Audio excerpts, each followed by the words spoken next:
Garrett, let's talk shoes.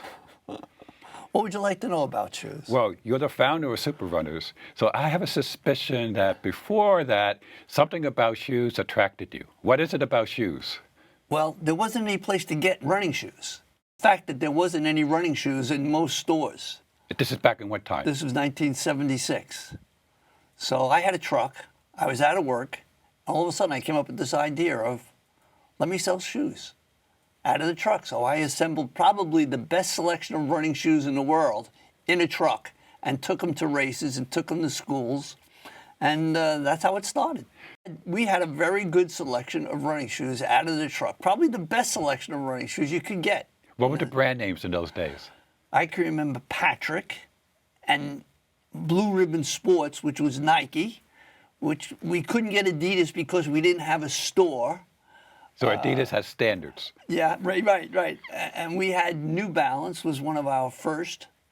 And yeah, that's how we started. So you were like those taco guys that sell tacos back in the truck. You were selling shoes. Right. Now, was it an honorable profession at the time, or did you feel guilty, or was it? No, I thought it was a pretty honorable profession. It was a couple of incidents I can remember. We had dolphin shorts, which there was this acrylic, beautiful material, soft material. I can remember we were parked on 90th and 5th, and some woman who had a skirt on, she was lifting up her skirt to try these shorts on, and there was a couple almost accidents on Fifth Avenue with people looking at this woman trying on these shorts. Oh, you didn't have a showroom or a... No, right there on the street. Right on the street. Right on the street. Speaking of women, so did you have women's shoes as well at that time? At that time, there weren't any women's shoes. We just sized them down.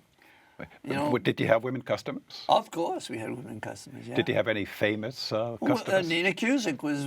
She said, "Oh, this is like a candy store for runners."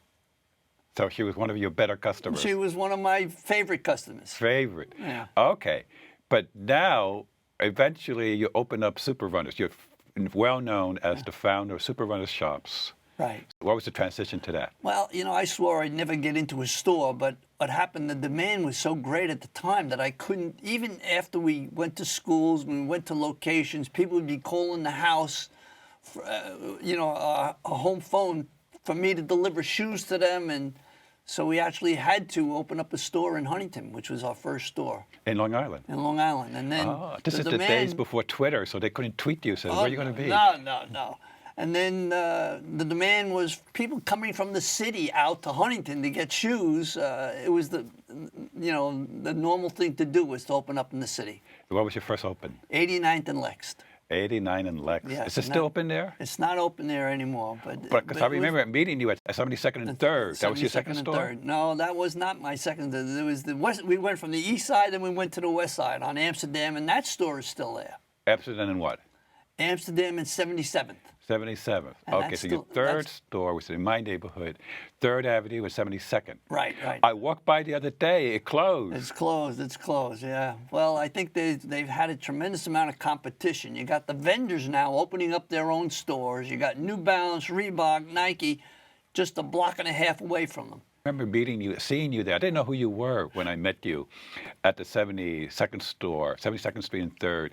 But I remember you had this great guy working for you, the great Michael Cohaney. Yes, Mike Cohane. He was with us a very long time, probably close to 20 years. We had some very long time. He was a certified podorthist, which is an expert fitter, and you couldn't beat him. I think he moved on to Foot Locker or something. He's one of the top managers there. Made me feel bad. All right. So those early days of the store, was it just shoes? Did you have running clothing, shorts? Well, that came right after the manufacturers. The apparel came right after that.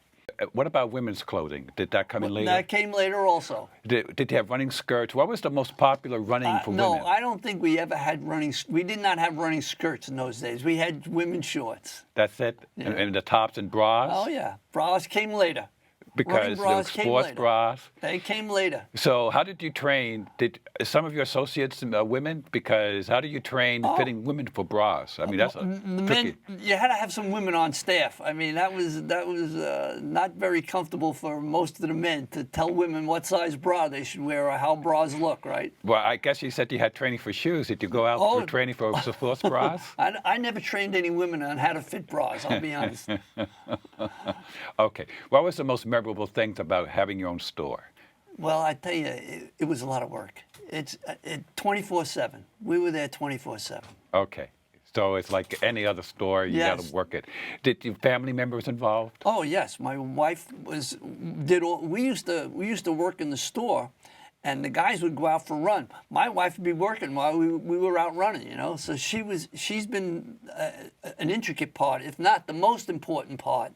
I had like 6 or 7 vendors that I had to buy from, and she had probably 100.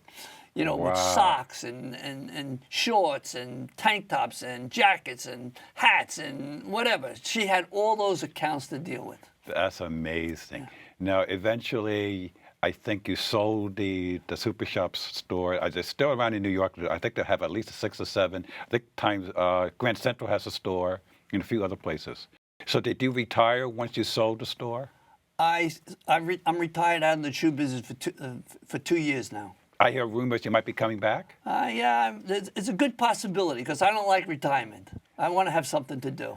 So only been retired 2 years? Yes. Okay. And you might I have come a back. young daughter who was in our business for all those years, who started with us and went through she was in our business. She ran some of the stores. She managed some of the stores.